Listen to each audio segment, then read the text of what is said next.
Which injection can help you lose more weight? Semaglutide versus Tirzepatide, also known as Wegovy versus Zepbound. That's what we're going to talk about today on this episode of the She's Healthy podcast. Before we dive in, I have to give you my medical disclaimer. My name is Lori Aikman. I am a nurse practitioner in the state of Florida. I do prescribe these medications, but this podcast or these YouTube videos are for informational purposes only. So make sure that you are consulting your doctor before you make any changes to your health. Welcome to She's Healthy, a podcast for ambitious women on their journey to become the healthiest version of themselves. I'm your host, Lori Aikman.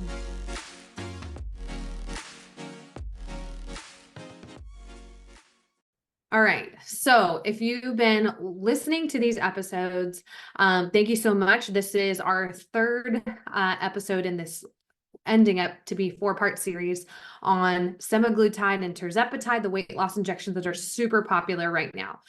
So if this is the first episode that you are listening to, we're talking about, hey, which of these, we've got these 2 medications now, which one's better, which one can help you lose more weight if you are thinking about using a medication like this. And then we're going to wrap it up with part 4. The next episode of this, we're going to be talking about the safety. I think that is the biggest concern that I hear from the women I'm talking to is, I want to take these, but I'm not sure if it's safe. What if I have side effects? So that's what we're going to dive into next time. So let's dive into this episode. So just quick overview. If this is the first one you've listened to, you want to go look back and listen to the first episode in this 4-part series where we talk about how these drugs work. But semaglutide and tirzepatide are incretin mimetics, which I know probably like, what the heck does that even mean? But what these injections do is they stimulate hormone release. We have this natural hormone release. We eat and our body naturally releases these incretin hormones. So GLP-1 and GIP. So semaglutide stimulates GLP-1, tirzepatide stimulates GLP-1 and GIP. So these are, that's how that works. And so these hormones, when they are stimulated, they help us to bring down our insulin levels, blood sugar levels, and insulin levels, which helps with weight loss. They also help slow down digestion, and they affect the part of our brain that tells us like where our cravings come from and hunger and stuff like that. So that's a quick overview of how these work. This is actually the second time I'm recording this because I recorded it before and sometimes I go kind of off the cuff. I'll tell you on these where I'm like, all right, let's go. I got this. And I kind of messed up you guys would know, probably no one would know, unless you know this research well, no one would know any different, but I just misquoted like which study, what came from. Anyways, I just decided to redo it because that's just how I do things. I guess that's just me. But okay, so we're going to talk about real quick. So semaglutide is branded as Wegovy. You might be familiar with the name also Ozempic. Okay. So these are the weight loss shots. So again, those are GLP-1s. That class of drugs has been around since the mid 2000s. I want to say it was like 2006, 7, 8, somewhere in there. Okay. But semaglutide has been the one that's been most effective in helping people lose weight. And so it was FDA approved as a obesity class drug. So specifically semaglutide, branded as Wegovy, is FDA approved to help people lose weight. Okay. Then we have tirzepatide, which was just FDA approved a few months ago. It was FDA approved in November 8th, 2023. Okay, so I'm recording this now in January of 2024. So tirzepatide, again, is like the evolution, the next class of these drugs, where now we're targeting 2 hormones, not just the one that the first class targeted. Okay, so tirzepatide, again, and just to review, these medications started off to treat diabetes because of the way they affect the hormones and specifically the insulin levels. So that's why they were first used to treat diabetes, but then they found, oh, this is helping people to lose weight. And so now we have, tirzepatide, same thing, was first used in people with diabetes, but then we found, okay, these people are really losing weight too. So now Tirzepatide is FDA approved. The brand name is Zepbound, that's FDA approved for as an obesity class drug. Okay. And these are like details. I'm going to kind of like explain some of this stuff too, to just make it easier to understand. So quickly, you guys don't care about this, but when we look at stuff like this, okay, how does the FDA approval happen? You know, and two, which one do we is working better? We have to look at the evidence. We have to look at the data. So the step trials, so they have in medicine now, we've gotten to the point where, so these step trials, I forget what STEP, so it's STEP is an acronym.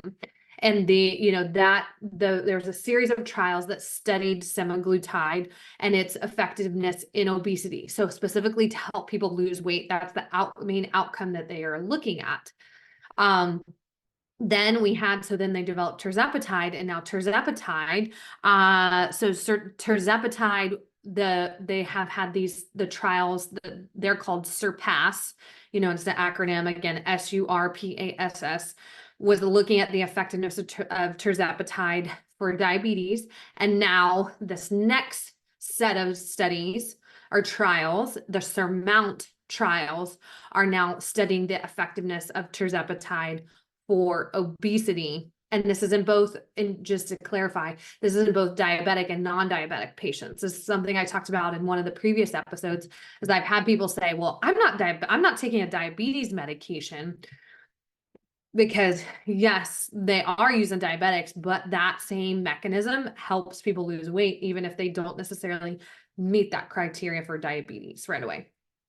So something else just to explain is that you do have to understand, so these medications have been developed, or at least, they're owned now by Eli Lilly, is a pharmaceutical company. So Eli Lilly has funded these trials, right? Because they have these drugs, they know they work, they want to sell them. All right. So now they have to do the clinical trials to show, hey, these drugs work in these cases. So that FDA approval happens, and then everybody wants these drugs now, right? They are hard to get a hold of. But just so you understand, like sometimes with medical research, we look at that. Is there any bias? Are there any? So yes, these trials, are funded by the company that is selling these drugs, but they're still effective. I'll tell you that. It's not like there's so many studies now that like, oh, yep, it helps people lose weight. Yep, their blood sugar gets better, their insulin gets better. So it's not that, I do think these drugs are still effective, and it's not really, it's just something to note, okay, that the pharmaceutical company is funding these trials too. Okay, so, and just to clarify, like especially for me, I practice in the state of Florida. Florida has specific guidelines for obesity class drugs, and these trials kind of follow along with those things. So we in the state of Florida can prescribe obesity class drugs, so drugs that help people lose weight, as long as they have a BMI of 30 or greater, right? That's a worldwide definition. If you look at like the World Health Organization, the definition of obesity is a BMI greater than 30, which, what about Arnold Schwarzenegger, or like just that type of person, like a huge muscly person, right? They have a high BMI too, but it's all muscle, not fat. Just commentary. So we use these medications, anybody that has a BMI greater than 30 or a BMI greater than 27 with a weight-related comorbidity. So somebody could maybe be overweight, not obese, but they have high blood sugar, they have high cholesterol, they have high blood pressure, they have, we have all these other weight-related comorbid conditions that, okay, and that's part of what we do I will tell you, in medical weight loss, is we're looking for, okay, well, we know that helping this person is going to help improve this other outcome. Helping this person to lose weight is also going to improve this other, joint pain, things like that are going to improve with the person losing weight. So quick review of some studies. So the SURMOUNT-1 trial, so the first of the SURMOUNT trials, again, these are the ones that are showing like the effectiveness in weight loss for tirzepatide. Basically, it studied the effectiveness of some multiple different doses. I think it was 5, 10, 15. It might have been a 2.5. But so tirzepatide, typically you start at 2.5 and you titrate up to a max dose of 15. So the study had different groups of people who got tirzepatide at different doses. And then they also had a placebo group. So they had a group of people who were getting, I don't know, saline injections or something. They weren't getting any drug. And then it looked at how much weight these people lost over time. And basically, to sum it up, everyone did lose some weight. I'll tell you, the placebo group lost like 3% of their body weight, where the higher doses of tirzepatide, I believe that it was the 10 and 15 milligram group, lost over 20% of their body weight. So basically, the higher they are very effective for weight loss. So the higher the dose, the more weight the person lost. Okay.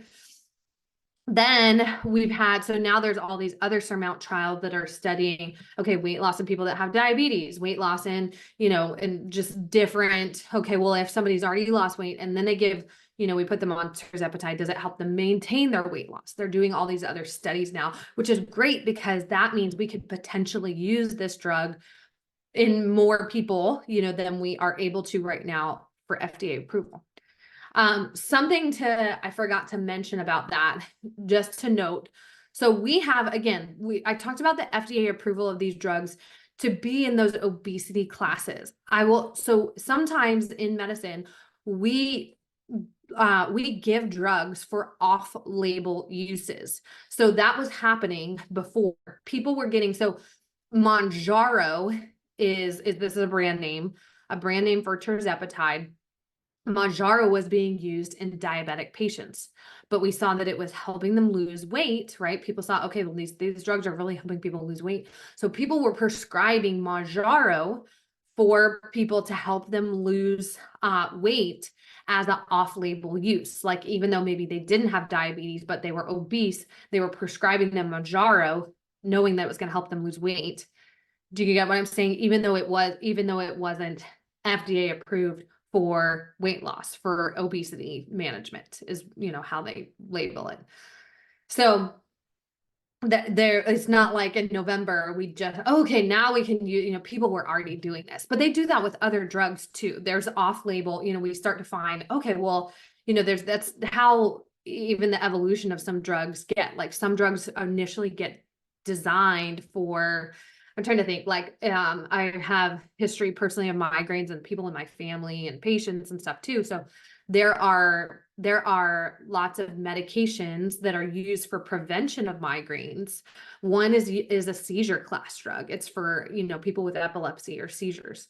One is actually kind of it's a beta blocker. So it's lowers heart rate and lowers blood pressure. That we use to prevent migraines. I think these are technically FDA approved for those uses now, but that's kind of how the evolution of drugs happens, as we see, wow, we're seeing this other outcome improve when we use this drug. And so then we start, then they go through the studies and the FDA approval process. So, okay. So we talked about the SURMOUNT-1 trial. So yes, tirzepatide is very effective. Then there's been some other, there was another systematic review that looked at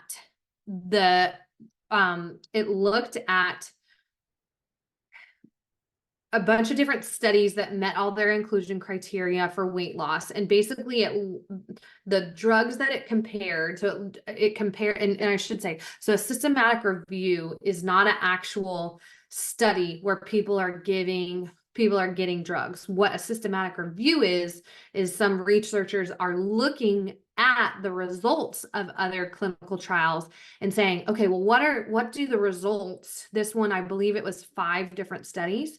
So it looked at the results of 5 different studies and then like looks at the results of all those studies together and says, okay, well, what are all these trials telling us? What conclusion can we draw from all of the evidence that's been gathered by these, different trials? So that systematic review looked at the effectiveness for weight loss of semaglutide, dulaglutide, zenatide, and tirzepatide. There might have been liraglutide in there as well. I've had it in front of me and now I don't know where it went, and I don't want to spend time here digging through. But basically what that systematic review found is, again, looking at semaglutide and those other GLP-1 agonists. Remember, tirzepatide is in a different class. It's GL1 and GIP. Okay. So the systematic review showed that semaglutide was the most effective GLP-1 for weight loss, but that tirzepatide was more effective than semaglutide for weight loss. Okay. So we have the data showing tirzepatide is more effective. Tirzepatide is more effective. Tirzepatide is more effective. Okay. But then there was another study, I just thought I'd bring it up. They're not exactly sure, basically from this study, I think there was only one done so far. Again, this is a newer drug, but they're just trying to figure out, okay, well, why are people who take tirzepatide losing more weight than the semaglutide patients? What is it that's going on? And the researchers' guess was that, that it like lowered appetite more, that people who were taking tirzepatide ended up eating less food. And that's why. And so this study looked at, it was over 28 weeks, and every 4 weeks the patients had to weigh in. And I'm sorry, it was a group randomized to semaglutide and tirzepatide, and they had to weigh in every 4 weeks. So they're looking at their body composition. So they're looking at the fat, the weight loss, the fat loss. They're also they had the patients do a satiety score. So how hungry are you? And it's a series of like 4 questions that is like, how satisfied do you feel? How hungry do you, and so it's subjective. It's having you say, well, I'm this hungry, or I'm not as hungry, or I am more hungry. So because right there, like, there's not I don't know of a more, so we would call that like quantitative way to measure like somebody's hunger. How do you measure that? But what they did do was, I believe it was I can't remember the intervals, but they had these people sit down for it was a 45-minute buffet style lunch. And basically they measured the caloric intake. So I'm curious how they did this. Like, did they measure every, like, oh, you want a serving? And then they measure, I don't know exactly how they measured the calories, but they let people sit down and eat at a buffet. And then they measured, who knows, maybe they measured like their plate, without any food, and their plate with food. Anyways, and they measured how much energy, like how many calories the people ate. And what they found was that even though the patients who got tirzepatide did lose more weight than the patients who got semaglutide, they didn't actually eat any less food. Their food intake was the same, and I believe their hunger scores were the same too. So it kind of like that was their guess, but then it was proven wrong. So it was like, okay, back to the drawing board to figure out, okay, what is it about tirzepatide that is causing people to lose more weight? So long story short, if you're considering taking one of these drugs for weight loss, tirzepatide has shown to be most effective. Now, of course, the next, episode, we're going to talk about, well, okay, safety, what are the safety concerns with both of these medications? Is there one that is safer than the other or has more concerns than the other? I think it would be, I know for me, that would be my question. Like, well, if I'm going to take one of these, like, what's the better option that way too, because I could lose weight, but if I have all these side effects, is it worth it? But I just my goal with these episodes, these podcast episodes is to, educate people. Cause like I had a woman in clinic the other day who was like, well, I've heard of Wegovy, which is like Ozempic, so I'm going to take that one. Right. And that was her reasoning for taking it. And I'm just a person, like, I want to know why. I want to know the evidence. I want to know the data. And obviously I need to know, as a person, as a healthcare professional that is prescribing these medications, I need to know the research. But then this makes you like an educated consumer or patient too, right? It's like, okay, well, this one might be better choice for me because of this. So the other point I wanted to make is that Another benefit, so tirzepatide, we've seen tirzepatide is helping people lose more weight. The other thing to consider, again, these drugs are very popular. I mean, we literally in clinic have people calling and like, can you prescribe this? Like they're literally people are looking for these drugs, especially, it's the beginning of the year. Like, okay, I'm going to lose weight, but something to consider. So cost is a factor with these drugs. So right now, semaglutide and tirzepatide are available as the brands Wegovy and Zepbound, which are both Eli Lilly drugs, as we said before. So to get those drugs, right, Wegovy is approximately, if you don't have insurance coverage, it's people who have like work for big companies that have like great benefits, they are getting their meds covered. If you work for a smaller company, that's when the meds are not covered. So people who do have insurance coverage, they're not as expensive. But if you don't have insurance coverage, your out-of-pocket cost for Wegovy can be anywhere around somewhere around $1,000 a month. Your out-of-pocket cost for Zepbound, and I'll tell you, I'm not exactly sure why, is around $500 a month. I'm assuming like that. I don't know how that drug is cheaper to make somehow. But something to consider, and a lot of people are doing this, is you can get these drugs from compound pharmacies. So you can get semaglutide, right? You can't get the brand Wegovy, but you can get semaglutide, and these drugs are not available as generic. So you can't get just semaglutide from a compound pharmacy. What typically happens is it's semaglutide mixed with B12. So a lot of times when people are in a weight, do a weight loss program or they're trying to lose weight, they call them a lot of times lipo B shots, but they're getting B vitamins or B12. And so a lot of the compounding pharmacies sell semaglutide with B12 or tirzepatide with B12. And I will tell you, this is much cheaper. Just because of what I do, I like see these ads pop up on social media, and it'll be like 1 month supply of tirzepatide or semaglutide for like $150 a month. So if you want to go the compounding route, that is a more cost-effective way to get these drugs. And a lot of people are doing this. And compounding, like I talked to one woman about this one time, and she was like, oh, I don't know. Like, it's not like I don't know, you're like, and maybe it's the type of person you are. Maybe you like only buy brand and you don't buy generic at the grocery store or something. But I think if you wanted to go that route, as long as you're getting it from a reputable compounding pharmacy, there are certain pharmacies that are like prescribing these a lot and have a higher supply. Particularly, like we have a local compounding pharmacy, and I actually have a friend that's a pharmacist there. So I know that they, just conversations we have, I know that they like follow all the criteria that they need to be, have their approval to stay like they have to meet certain standards to be compound pharmacies.